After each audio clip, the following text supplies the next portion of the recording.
O senhor já foi entrevistado por dezenas de profissionais. O senhor já foi entrevistado por advogados, jornalistas, então nem fala, banqueiro, categoria metalúrgica, outras categorias, empresários. O senhor já foi entrevistado alguma vez por um professor de educação física e por um médico? Não, a primeira vez. O senhor está preparado, então, para um podcast com perguntas diferentes?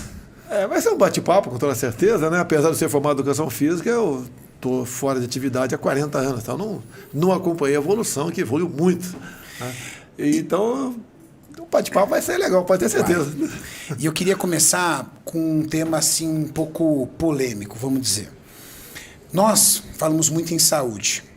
E o senhor teve um momento que o senhor passou a maior dificuldade de saúde da sua vida. Em 2018, o senhor foi vítima de uma facada. E essa facada levou o senhor a ver a morte de perto. Foi muito sério. O que eu posso dizer? Eu, me colocando no lugar do senhor, eu tenho 3 filhos. Então, se acontece uma coisa dessa comigo, vou até aqui para isolar. Eu penso, quem vai cuidar dos meus 3 filhos? Mas, no caso do senhor, eu sei, o senhor tem 5 filhos. Só que o senhor tem 5 filhos e uma nação. Quando o senhor foi vítima dessa facada, o que passou pela sua cabeça? Eu era candidato, foi dia 6 de setembro de 2018. Eu entendo que eu vim do nada. Eu era um deputado de baixo clero, tá?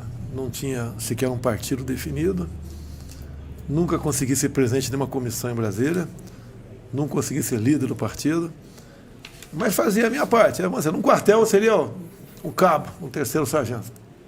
Tá? Bem, resolvi vir candidato, a história é muito longa, e eu estava crescendo. Tá? E eu comecei andando sozinho pelo Brasil. E chegada ao aeroporto, muita gente, milhares de pessoas, até que chegou o Juiz de Fora, eu vi uma multidão na Praça Halford, né? Mais ou menos 40 mil pessoas na praça, eu busquei meu colete e não achei. Né? E eu falei, vou enfrentar assim mesmo, não posso voltar atrás. E enfrentei, e daí veio a facada. Né? O que acontece? A facada parecia ter levado uma bolada no campo de futebol salão. Não sangrava, tá? E eu falava, olha, vamos perseguir, vamos continuar. E a dor não passava. Daí eu levantei a camisa, tinha um buraco grande, e quando pega aqui, sangra para dentro. Né? Bem, a Polícia Federal fez um bom trabalho, que os candidatos eram acompanhados pela Polícia Federal. Eu, como tinha muita chance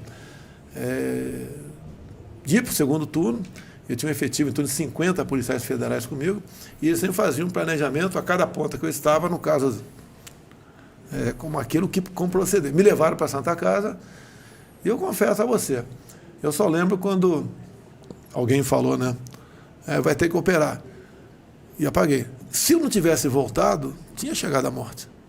Tá? Fui muito bem tratado na Santa Casa de São Paulo, de Juiz de Fora, depois levado aqui para o Alberto Einstein, aqui em São Paulo.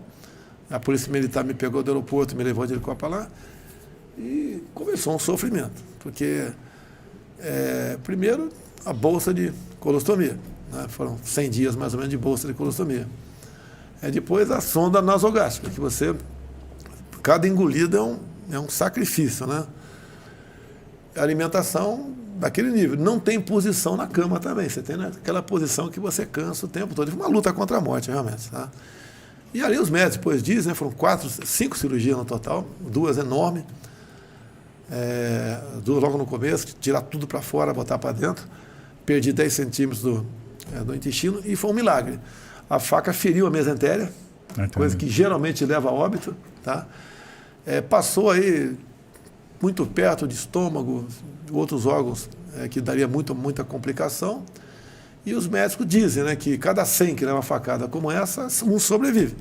Então, primeiro, como eu sou cristão, acredito em Deus, e depois, obviamente, na habilidade dos nossos profissionais. E sobrevivi. Tem uma tela de 25x30 na barriga, eu perdi toda... Eu tinha, apesar da idade, né, eu estava com 63, 64, eu tinha uma tonicidade, tinha um tanquinho, basicamente, a barriga, né? E cresceu depois, obviamente. Veio a eleição, conseguimos nos eleger, só Deus sabe como.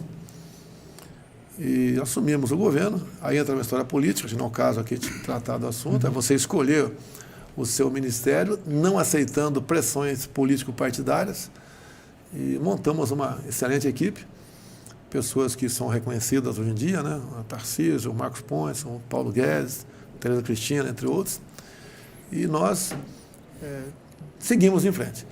Problema sério com a imprensa, muitos falavam que eu não resistiria 2 meses de uma grande órgão de imprensa bater de mim, estamos resistindo há 3 anos e meio, com chance de reeleição, mas a vida não é fácil, você não tem paz da forma que eu gostaria de ter um fim de semana numa boa, etc. Sempre tem problema, e você tem que buscar a solução. Eu não posso largar na mão dos ministros, apesar de serem muito competentes, mas você tem que dar exemplo sempre do lado deles. Enfrentamos a pandemia pela frente, uma crise de falta d'água enorme ano passado, a guerra na Ucrânia com a Rússia, que mexeu nos preços do mundo todo. Tá? Mas vencemos isso, em grande parte, como disse para você, já que é a tua área aqui, dada a minha vida pregressa de atleta de alto nível, né, que me fez, segundo os médicos, sobreviver e manter-se firme. Né? Porque depois de uma certa idade, com todo respeito, se você der uma facada hoje, eu também, você vai reagir melhor do que eu, dada a minha idade. Mas vencemos isso. Devo, repetindo aqui a minha vida atlética, como até a questão da Covid. Eu falei lá na programa da Covid, né?